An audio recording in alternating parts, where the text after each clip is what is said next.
sebenarnya kenapa terjadi fenomena masalah di pencernaan saat ini, karena memang yang masuk itu sudah bukan lagi sesuatu yang dibutuhkan badan gitu loh.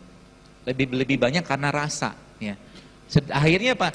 Tadi balik-baliknya metabolisme di badan kita nggak bisa dikerjakan dengan baik ya. Jadi sebenarnya kalau boleh saya bilang ya, Indonesia ini kalau kita kembali ke dua hal ini aja, kita kembali ke dua hal ini, dia tiap hari Bapak Ibu badannya ada kemasukan ini, itu insya Allah kan jauh lebih baik badannya, perutnya akan baik ya. Di luar tadi katakanlah masalah di pencernaan tadi ya, yaitu apa, kayak kemarin saya share gitu kan, ada ibu-ibu ya Masya Allah ya, judulnya itu mungkin pengen nyoba-nyoba gitu kan, ngobatin tiroidnya, tapi subhanallah dia ngobatin tiroid dan minum ramuan sederhana dia bikin di rumah, modal cuman kunyit, serai sama jeruk nipis gitu kan, sejak lebaran tahun lalu ya. Akhirnya dia minum dan dia sudah kena tiroid sejak 3 tahun yang lalu gitu kan. Akhirnya malah justru hamil gitu kan, dan menariknya lagi ternyata dia sudah menikah sejak tahun 2005, berarti 14 tahun gitu nggak hamil. Gara-gara apa? Saya sangat yakin ada masalah di pencernaannya ya. Sangat yakin ada masalah di pencernaan. Itu sebabnya sebenarnya kalau lagi kita bahas tentang apa yang bermasalah di sana, itu sebenarnya prinsipnya apa? Kalau kita udah jelas nggak sehat, jangan makan gitu aja lah. Ya. Kalau udah jelas nggak sehat, jangan dimakan. Ya. Itu komitmennya ke badan kita. Karena yang perlu Bapak Ibu atau teman-teman dapatkan adalah bagaimana kita mengembalikan jasad ini kepada Allah dalam kondisi yang sehat gitu kan. Sebagaimana Allah dulu menciptakan dalam kondisi yang sempurna. Kembalikan juga dalam keadaan kondisi yang sehat. Ya, jangan terus menerus dizolimi, akhirnya apa, sisa hidup kita hanya cuma sekedar nabung atau menuai penyakit-penyakit yang kita bisa cegah dari sekarang gara-gara makanan yang enak tadi yang belum tentu sehat juga gitu loh. Terus bagaimana caranya, mungkin secara solusi ya, katakan itu semua kita bisa selesaikan. Nah, tapi syaratnya tahu dulu ya. Sering saya berulang. Bapak Ibu coba deh teman-teman di sini dalam ya mungkin seminggu gitu ya. Gak usah makan nasi, gak usah makan tepung ya, gak usah makan gula ya, nggak usah makan yang mengandung minyak, seminggu aja dulu kerjain ya. Kira-kira bisa nggak? Berat ya. Berat terus sekalian, memang berat, tapi kalau udah kebentuk kebiasaannya nanti Anda sebenarnya bisa banyak pilihan sih. Tapi karena memang kenapa saya sering sampaikan itu berulang-ulang, karena memang sebagian besar yang bikin masalah itu di 4 hal tadi itu. Di 4 hal, apalagi dengan kondisi kita zaman sekarang yang tidak banyak tidak banyak gerak gitu kan, tidak banyak gerak, akhirnya apa, gula lagi yang masuk, seperti itu ya. Jadi 7 hari ke depan, nah misalkan tuh komitmen nggak ada nasi, jadi pagi-pagi makannya apa, banyaklah makanan pagi. Anda bisa bikin ubi rebus ya, ubi singkong rebus gitu, dikasih bumbu sedikit, dikasih minyak zaitun ya, dikasih lada sedikit, dikasih garam, enak, sehat kan. Kita kalau pagi-pagi kita butuh karbo, memang kita butuh karbo, sebagai bahasa itu dia ngidupin kompor gitu kan. Nah, maka Nabi SAW mengajarkan pagi-pagi itu makan kurma. Pagi-pagi makan kurma aja 7 butir cukup sebenarnya. Terus minum apa? Ya, minum jahe mungkin, atau mungkin minum serai gitu kan, atau bapak-bapak yang minum kopi, tapi jangan pakai gula. Kopi kan manis, ada yang minum kopi, manisnya gimana sih? Kopi nggak usah pakai gula, Anda minum terus makan kurma kan jadi manis ya. Bisa kan kayak begitu. Jadi kopinya akhirnya menekan rasa lapar. Itu teman-teman, memang kopi itu kalau coba baca ya, itu dia memang menekan rasa lapar kopi itu. Atau mungkin teh hijau juga bisa menekan rasa lapar. Makan kurma tuh 7 misalkan, cukup sampai siang. Nah, siang baru makan. Siang nanti baru makan. Polanya gimana? Ya balik-balik ke bagaimana Al-Quran mengajarkan bahwa memang buah itu dimakan awal dulu. Ya. Kemudian baru habis itu ada proteinnya, nggak apa-apa makan protein, kita tidak vegetarian, makan aja. Tapi ingat, harus ada itunya, harus ada seratnya yang kita dapatkan dari sayur. Nasi boleh nggak? Boleh. Ya, kalau Anda memang pengen tetap makan nasi putih, makan aja 1-2 sendok misalkan. Cukup. Bisa banyak-banyak lah. Kan kita bukan anti, kalau saya sampaikan, saya bukan melarang makan karbohidratnya, tapi nasi putihnya gitu loh. Nasi putih kan atau karbohidrat kan kita bisa dapatkan dari banyak sumber karbohidrat teman-teman ya. Jagung, kentang, ya ubi, itu banyak banget karbohidratnya. Seperti itu polanya ya. Ini biar cepat karena waktu nggak banyak ya. Jadi itu. Kemudian setelah itu kan sore katakanlah Anda mau ngemil, boleh ngemil. Ya, ngemilnya apa ya? Kacang-kacangan ya, kalau dapat punya almond, makan almond gitu kan, atau enggak kacang-kacang polong-polong yang tanpa direbus gitu kan banyak di Indonesia tuh, edamame gitu kan. Nah, nanti malam jangan makan lagi, karena kuncinya adalah di malam. Kalau malam kita tidak makan, efeknya bagus banget. Malam nggak makan, efeknya bagus banget. Ya, jadi sebenarnya Islam itu agama yang sangat low budget dalam mengajarkan kesehatan, sangat low budget. Ya, kita nggak perlu banyak modal. Ya, contohnya apa? Ya kalau memang ada mahasiswa pernah tanya ke saya gitu kan. Dia bilang gini, dokter, bagaimana cara kami mahasiswa dengan anggaran yang terbatas ini untuk bisa hidup sehat? Kata saya gampang, banyakin aja puasa, saya bilang. Ya kan? Nanti kalau waktu berbuka datang ke masjid, murah, nggak banyak modal gitu kan? Gitu kan? Kalau makan ya, saya kira mungkin mahasiswa ya justru malah jauh lebih itu ya. Jadi apa namanya lebih mudah gitu kan? Jadi Islam itu agama yang sangat low budget. Ya apalagi kalau kita pakai konsep-konsep terutama puasa. Puasa itu susah Bapak sekalian. Tapi kalau kita udah biasa dengan puasa, ya kita udah biasa dengan menahan lapar, itu efeknya ke badan, renewing sel kita itu akan sangat luar biasa. Itu sebabnya Nabi kita SAW waktu Nabi waktu Nabi meninggal, Bapak Ibu kalau pernah baca itunya itu kan hadisnya, Nabi itu kan waktu meninggal ubannya berapa? Cuman 11 loh. Uban Nabi itu cuman 11. Beberapa riwayat menyebutkan cuman 3.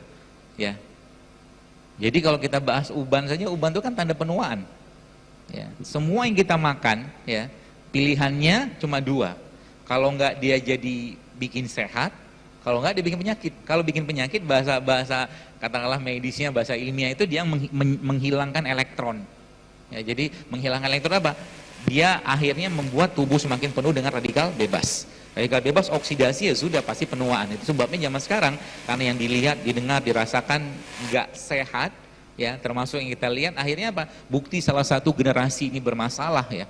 Bermasalah dalam hal kesehatan adalah bagaimana ternyata wanita-wanita zaman sekarang, anak-anak perempuan zaman sekarang rata-rata kan di bawah SMP itu sudah mens. Sekarang ya rata-rata kalau dulu kan rata-rata SMP itu mensnya. Menstruasinya kan, sekarang gara-gara apa? Yang mereka lihat udah nggak sehat, yang mereka dengar udah nggak sehat, yang mereka makan udah nggak sehat, gaul semua orang nggak sehat juga, yang terjadi apa? Penuaan awal, penuaan dini kan, seperti itu. Kalau sudah penuaan awal, maka otomatis pasti menopause lebih awal, pasti kemungkinan besar kualitas selnya akan bermasalah, seperti itu. Jadi itu zaman dulu kalau kita lihat kan rata-rata menarki itu kan ya SMP kelas 1, kelas 2 lah zaman dulu. Itu yang matang rata-rata 15 tahun. Jadi sekarang tuh saya lihat ada kelas 4 SD sudah mens. Ya.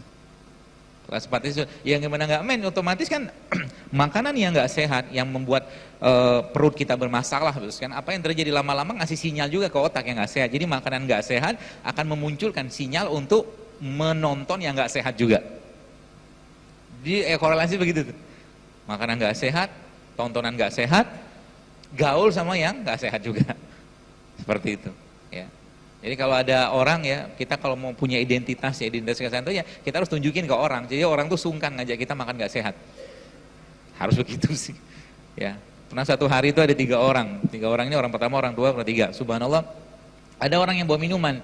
Yang minum pertama ini isinya itu minuman-minuman ada gulanya gitu kan, jelly-jelly gitu dikasih sama orang pertama, orang kedua juga dikasih minuman itu, orang yang ketiga dikasih air putih, air mineral. Ya, orang ketiga itu saya, ceritanya begitu. Ya, jadi dia tahu kalau saya dikasih itu nggak bakal mau gitu. Jadi identitas kesehatan kita itu akan ditunjukkan dari aktivitas kita setiap hari. Jadi orang akhirnya apa memunculkan sebuah lingkungan ekosistem yang semuanya pengen sehat.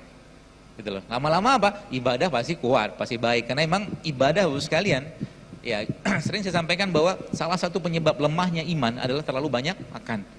Ya, banyak makan. Mau sehat sekalipun kalau banyak kan juga nggak bagus buat badan kita. Apalagi nggak sehat. Akhirnya apa? Nggak dapat feel-nya kalau bahasa saya. Nggak dapat feel-nya. Jadi makanan-makanan itu ujung-ujungnya apa? Tadi ngeblok sinyal antara perut ke ke otak. Jadi mereka nyebutnya gut brain axis. Jadi gut, usus, brain, ya, otak gitu kan, ada aksisnya. Aksis itu jadi ditopang oleh saraf-saraf tadi, ya. Termasuk juga kayak sekarang banyak orang kena anxiety ya, kecemasan seperti itu. Anxiety itu teori yang saya baca terbaru itu hubungannya memang dengan kekurangan mineral, salah satunya besi. Salah satunya besi. Dan apa mineral atau apa produk ciptaan Allah yang paling banyak besinya? Ternyata apa? Kurma. Tidak heran orang yang pagi itu makan kurma, ya kata Nabi SAW tidak akan terkena sihir sampai sore harinya karena badannya, jiwanya tenang gitu kan, seperti itu. Itu efeknya. Jadi apa-apa yang disampaikan Nabi itu masuk subhanallah. Termasuk kalau Bapak Ibu pernah baca tentang hadis tentang talbina. Talbina itu kata Nabi menenangkan jiwa, kata Nabi.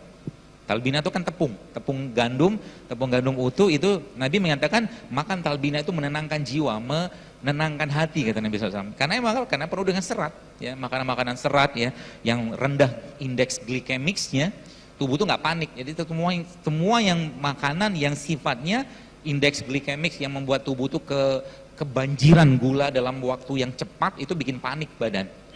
Karena badannya panik, Bapak sekalian, akhirnya apa? Dia minta rehat.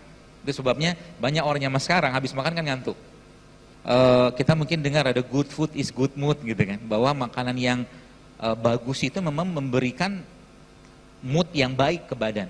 Ya, semakin fresh makanan tadi kita makan, ya, semakin tidak banyak pengolahan dia dilakukan, maka semakin sehat badan kita. Sebenarnya konsepnya sederhana itu, cuman kan godaannya banyak banget gitu loh. Baru pagi-pagi kita kan misalkan makan kurma 7 butir, minum jahe gitu kan, minum serai, tiba-tiba abang lontong lewat, abang bubur ayam lewat gitu kan. Seperti itulah, ya. Harus kita paksain kalau boleh saya bilang. Karena apa? Karena emang lama-lama yang terjadi apa? Itu Masya Allah Bapak sekalian, mungkin Bapak Ibu belum pernah ngecek ya. Saya kemarin sempat dapat suatu video gitu kan. Video itu dia membahas satu jenis minuman saset gitu kan. Ya. Dengan merek tertentu lah. Waktu dilihat sama dia tuh isinya ternyata 40% gula, 40%-nya gula. Ini saya bilang kalau begini terus kita, ya, maka bahasa saya itu program pendiabetesan massal gitu loh. Ya, program pendiabetesan massal akhirnya ke depan, ya, bangsa ini, ya, Indonesia ini akan kalau begini terus, ya, judulnya makan buat rasa, makan buat kesenangan, makan karena enak, ya udah siap-siap aja lah. Akan ketemu nanti orang 15 tahun kena diabetes, akan ketemu nanti orang 20 tahun sudah osteoporosis gitu loh. Seperti itu aja terus, ya. Akan terjadi kalau nggak diubah, ya, konsep ini. Akhirnya kalau kita lihat bagaimana Indonesia, katakanlah negeri kita ini dari dulu, katakanlah kita kan orang tua kita kan nunjukkan bagaimana cara makan atau sarapan yang sehat. Contoh sarapan aja, ya, mereka makan tepung, teman tepungnya kan dari ubi. Ubinya direbus gitu kan, nggak digoreng karena susah minyak goreng dulu kan. Ya. Akhirnya tepung dimakan tetap sehat karena bukan jenis tepung seperti tepung terigu gitu kan. Mereka makan karbo juga, tapi bukan karbo kayak kita zaman sekarang dari tepung-tepungan kayak begitu.